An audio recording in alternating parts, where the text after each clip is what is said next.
Today, our topic is the art of practicing indifference. This idea comes from Stoicism, an ancient philosophy that teaches us how to live a good life by focusing on what we can control and letting go of what we cannot. Indifference does not mean not caring about anything or being cold-hearted. Instead, it means understanding the difference between what matters and what does not, and not letting external events disturb our inner peace. Life is full of challenges, surprises, and things we cannot predict. Sometimes we face success, and other times we face failure. People might praise us or criticize us. We might gain something valuable or lose something important. These things happen to everyone, but the key to living well is how we respond to them. The art of practicing indifference is about training ourselves to stay calm and focused, no matter what happens around us. First, let's talk about why indifference is important. Imagine you are walking down the street, and someone insults you. You might feel angry, hurt, or embarrassed. But if you think about it, their words are just sounds. They only have power over you if you let them.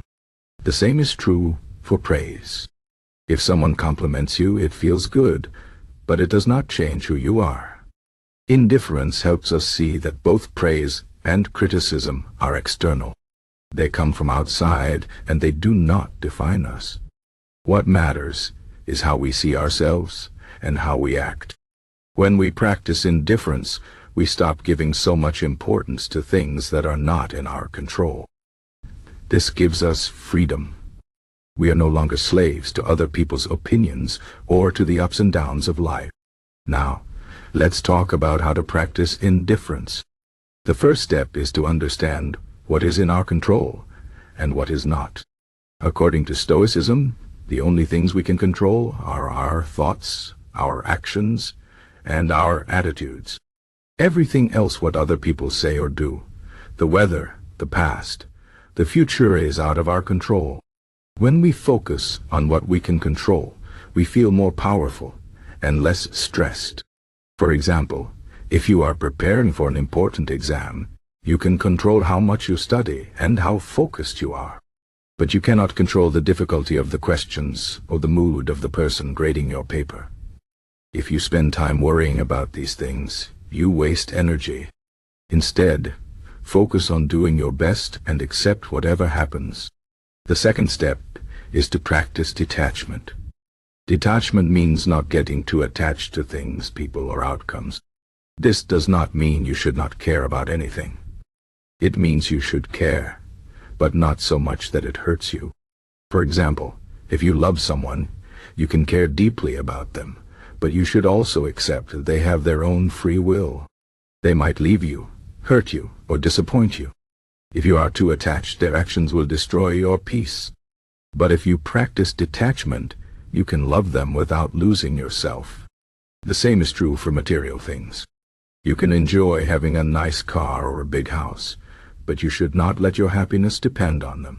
If you lose them, you should still be able to find joy in life. The third step is to train your mind. Indifference is not something you are born with. It is a skill you develop through practice.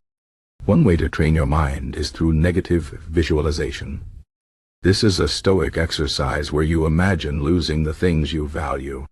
For example, imagine losing your job, your home, or even a loved one. At first, this might seem scary or sad, but it helps you appreciate what you have and prepares you for life's uncertainties. Another way to train your mind is through daily reflection. At the end of each day, think about what happened and how you reacted. Did you get upset over something small? Did you let someone's words bother you? By reflecting on your actions, you can learn to respond better in the future. The fourth step is to focus on the present moment.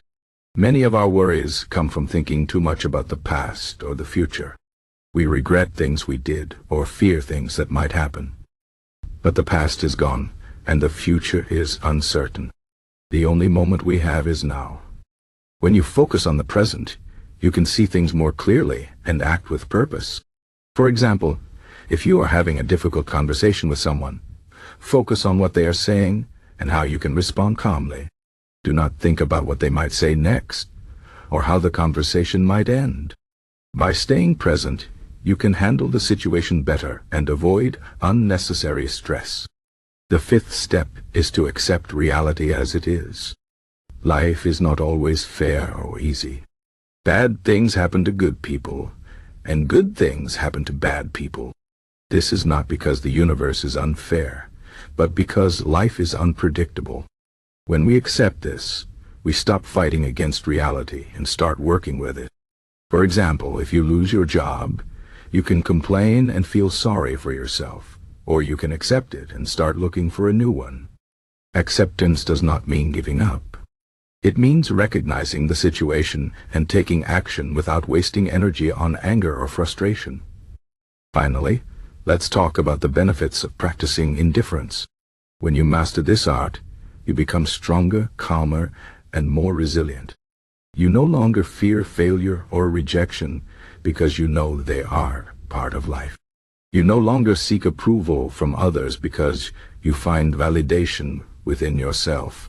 You no longer get upset over small things because you see them as they are small and unimportant. This does not mean you become emotionless. You still feel joy, sadness, anger, and love, but you do not let these emotions control you. Instead, you observe them, understand them, and let them pass. Practicing indifference also helps you build better relationships. When you are not too attached to outcomes or people's opinions, you can be more honest and authentic. You can love and care without expecting anything in return. This creates deeper and more meaningful connections. It also helps you handle conflicts better. Instead of reacting with anger or defensiveness, you can respond with patience and understanding. In conclusion, the art of practicing indifference is about finding peace in a world full of chaos. It is about focusing on what truly matters and letting go of what does not. It is not easy, but it is worth it. Start small. Notice when you get upset over something and ask yourself if it is worth your energy. Practice focusing on the present moment and accepting reality as it is. Over time, you will see a change in how you think and feel. You will become more resilient, more peaceful, and more free. Remember, life is not about what happens to you, but about how you respond. And with the art of indifference, you can respond with strength, wisdom, and grace.